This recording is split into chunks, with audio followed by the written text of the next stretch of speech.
எல்லாமே நம்மளோட சேனல் இருக்குது, போய் பாருங்கள். அதே போட்டுட்டு அதே ட்ரைனிங் எடுத்துக்கங்க. அது போக ஆரி ஒர்க்கு ட்ரைனிங் போட்டிங்கன்னா ஃபுல்ஃபில் ஆகும் உங்களோட ஒர்க்கு. இப்போ பார்த்தீங்கன்னா நம்ம நிறைய கமெண்ட் வந்துருக்கு. கமெண்ட்டுக்கான பதில் சொல்கிறேன். கேட்டிருக்கிறாங்க ஒரு சகோதரி, இந்த பவுச் மாதிரி ஒன்று வச்சுருக்கிறீங்க, அது என்னதுன்னு கேட்டிருக்கிறீங்க. அம்மா இது பவுச் கிடையாதுமா, இது வேறு பட்டுவா. ஓகேங்களா? இது வந்து ஆரி ஒர்க் பண்ணுறவங்கெல்லாம் இதை தான் யூஸ் பண்ணுவாங்க. இது ஆரி ஒர்க்குன்னே இந்த மாதிரி தயார் பண்ணி கடைகளில் விற்கிறாங்க. இது சின்ன பட்டுவா, இதை விட பெரிய பட்டுவாவும் இருக்குது. இது வேணுங்கிறவங்க 2 3 வாங்கி வச்சுக்கோங்க.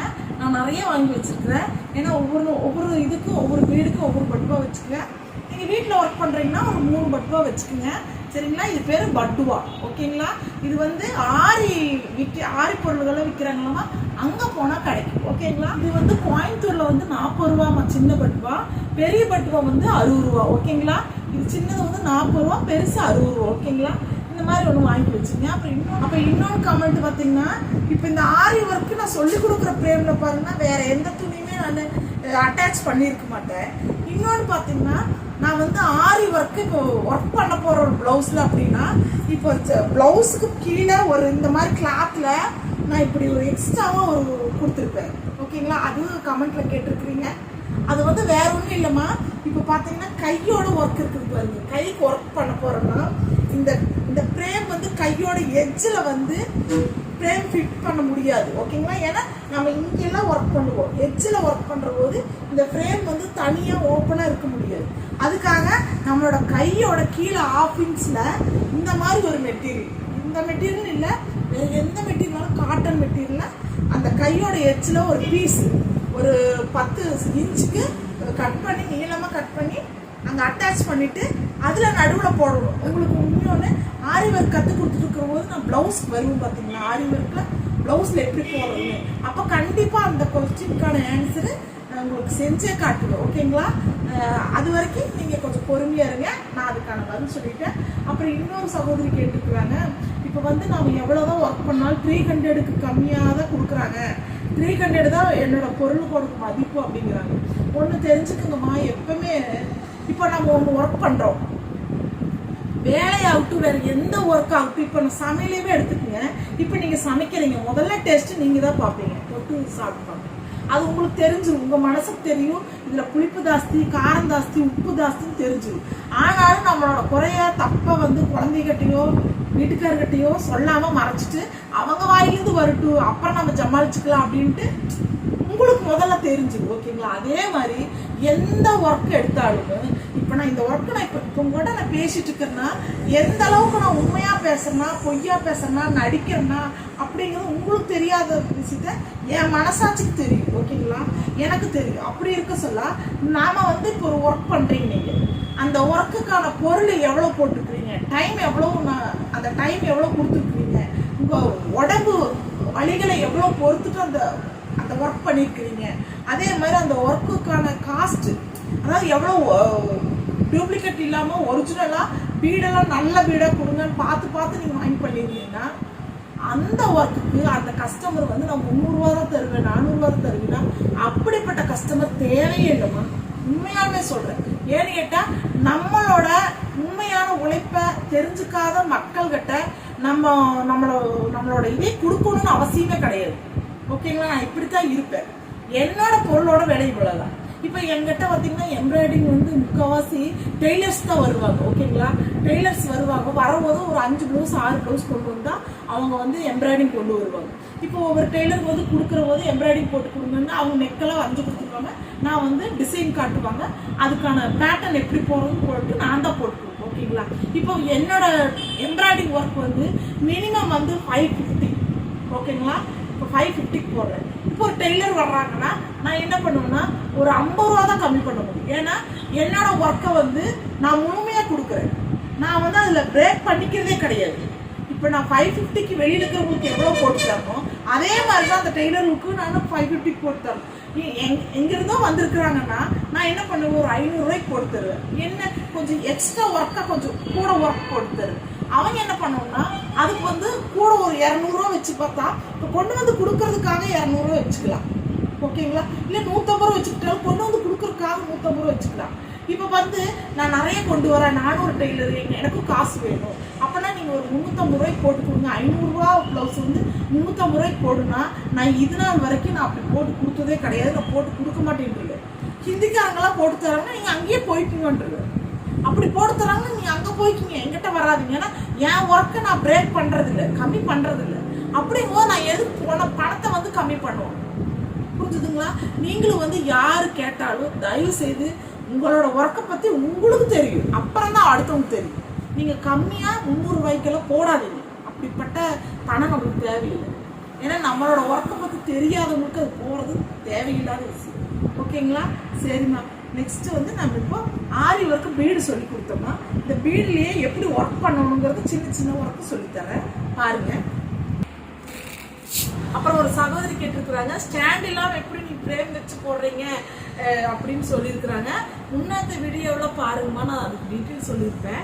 இப்போ இன்னொன்று இது கொஞ்சம் ப்ராக்டிஸ் இருக்குது எனக்கு, அதனால நான் போட்டிருக்கேன். அதே மாதிரி அடியில் பாருங்க 2 பாக்ஸ் மாதிரி கொடுத்துருப்பேன், கொஞ்சம் தூக்கலாக காட்டுறதுக்கோசரம். அதை அடியில் காட்டுறேன் பாருங்க. 2 பாக்ஸ் கொடுத்துருக்குறேன்.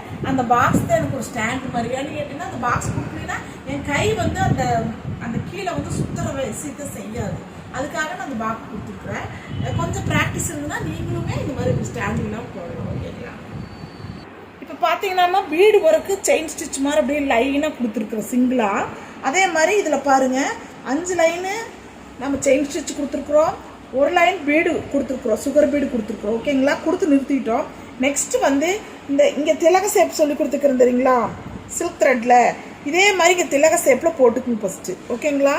போட்டதுக்கப்புறம் இதை எப்படி இந்த சுகர் பீடு வச்சு ஃபுல் ஃபில்லப் பண்ணணும். ஏன்னு கேட்டிங்கன்னா ஒரு திடீர்னு உங்களுக்கு ஒரு இது வருதுன்னு வச்சுக்கோங்களேன், ஒரு ஒர்க்கு வரபோது இந்த ஒர்க்கை சிம்பிளான ஒர்க்கை கொஞ்சம் இந்த ஒர்க் பண்ணால் கொஞ்சம் ஹெவியாக பார்க்குறக்கு அழகாக இருக்குமா, அதனால் இதை கொடுக்குறோம்.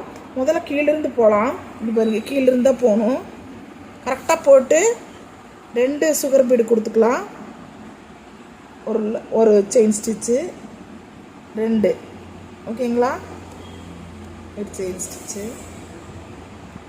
அதே மாதிரி ஒரு சகோதரி கேட்டிருக்கிறாங்க, எனக்கு வந்து சுகர் பீடை வந்து இந்த இதில் எடுக்க தெரியல, எனக்கு நழுவி வந்துடுது அப்படிங்கிறாங்க. வராதுங்கிறது ஒன்றுமே கிடையாதுமா, கண்டிப்பாக எல்லாமே வரும். கொஞ்சம் இந்த நூலை வந்து கீழே இழுக்கிறீங்க தெரியுமா, அதை கொஞ்சம் லூஸாக பிடிச்சிக்குங்கம்மா. அப்புறம் இன்னொரு சகோதரி கேட்டுக்கிறாங்க, நீடில் வந்து எனக்கு வளையுது அப்படிங்கிறாங்க. இப்போ நீடில் வந்து நான் பாருங்க ரொம்ப லேசாக தான் பிடிச்சிருக்கிறேன். நீடில் வளையிற அளவுக்கு நீங்கள் போடுறீங்கன்னா ஒன்று நீங்கள் ஹார்டாக ரொம்ப கெட்டியாக பிடிக்குவீங்க, இன்னொன்று நீடில் வந்து ரொம்ப நல்ல நீடில், அதாவது ஸ்ட்ராங்காக இல்லாத நீடில் வாங்கியிருப்பீங்கம்மா.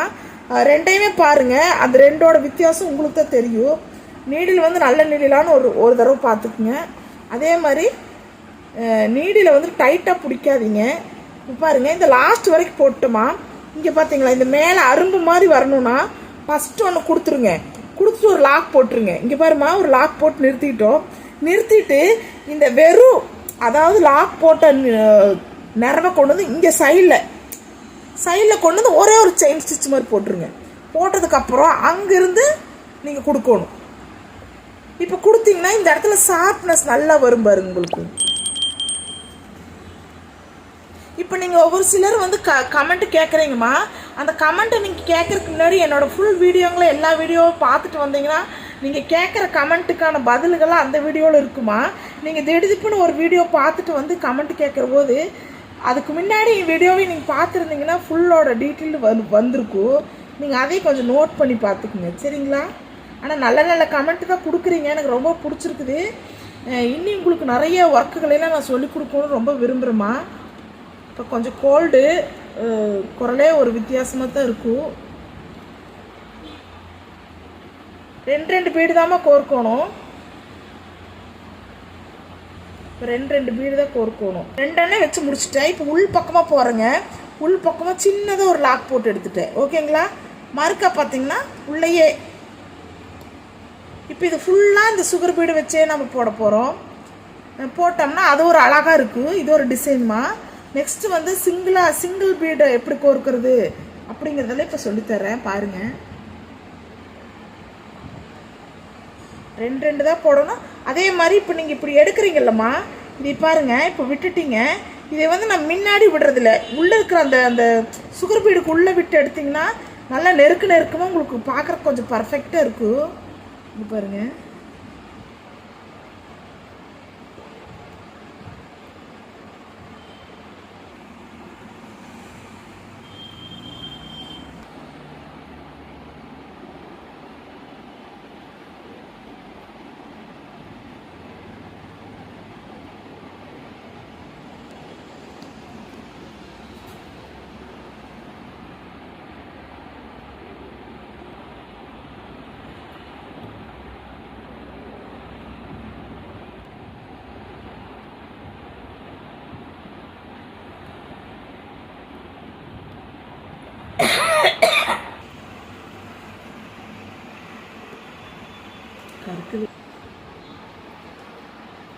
இந்த லாஸ்ட்டில் வந்துமா இப்போ முடிக்கிற போது சிங்கிளாக ஒன்று எடுத்து முடிச்சுட்டு அப்புறம் இப்படியே வரணும். சரிங்களா? இப்போ வந்தால் தான் ரொம்ப அழகாக இருக்கும்.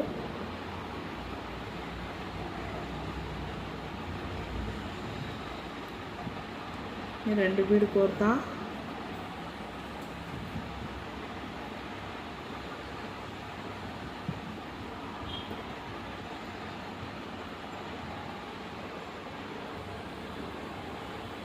பாருங்க, இந்த பீடுக்கு நான் லாக் போடல, பீடுக்குள்ளே விட்டு எடுத்துருக்குறேன். இன்னும் கொஞ்சம் தூரம் தள்ளி இன்னொரு பீடுக்குள்ளே விட்டு எடுத்துக்கலாம். போட்டு அடியில் கம்மு போட்டுடலாம். இப்போ பாருங்கள், இந்த டிசைன் பாருங்கம்மா, இது அழகாக இருக்குது இல்லைங்க. இந்த டிசைன் பக்கத்தில் இந்த லீஃப் டிசைன் போட்டு விட்டிங்கன்னா இது சின்னதாக கூட போடலாம். இது சின்னதாக கூட இதை வந்து கிராஸாக நான் ஒன்று போட்டு காட்டுறேன் பாருங்கள். இப்போ பார்த்தீங்கன்னா டைமண்ட் ஷேப்பில் இப்படி ஒரு வரைஞ்சிக்குங்கம்மா. இது லீஃப், இது வந்து லீஃப் மாதிரி மாடல் வரும். ஒரு சுகர் பீடு கொஞ்சம் கோர்த்துக்குங்க. கோர்த்துட்டு 4 பீடு. ஓகேங்களா? இங்கே பாருங்க, இங்கேருந்து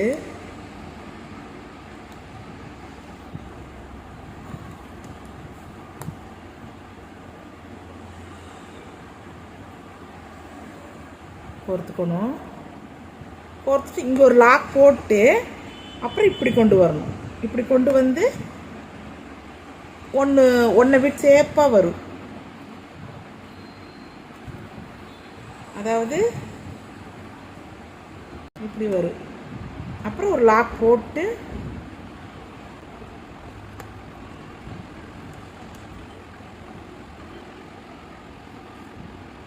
போட்டு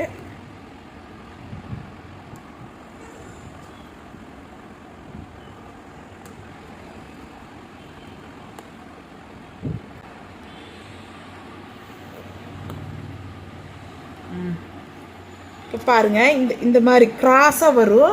இப்போ இந்த இடத்துல வந்து இது நாட் போட்டு முடிச்சதுக்கப்புறமா இந்த இப்படியும் கூட பண்ணிக்கலாம்.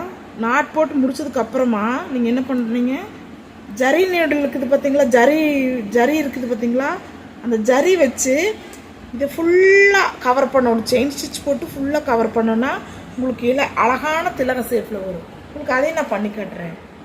10 ரூபாய்க்கு இருக்குதுமா சில்வரு, சில்வர் ஜரி. இது வந்து 40 ரூபா நினைக்கிறேன். ரொம்ப நாள் ஆச்சு வாங்கி மறந்துட்டேன்.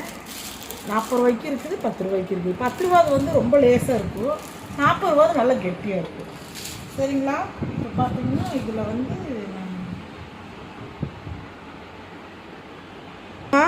இப்போ நான் போட்டுக்கிற இந்த அதாவது சுகர் செயின் ஸ்டிச் போடணும். செயின் ஸ்டிச் ஒரு 2 செயின் ஸ்டிச் போட்டிங்கன்னா இதோட லுக்கே நம்ம வேறு லெவலில் அழகாக இருக்குது பார்க்குறக்கு. இது வந்து நான் 5 வரி கொடுத்துருக்குறேன். நீங்கள் ஒரு 3 வரி கொடுத்தீங்கன்னா இன்னும் ரொம்ப சின்னதாக அழகாக வருமா. சரிங்களா?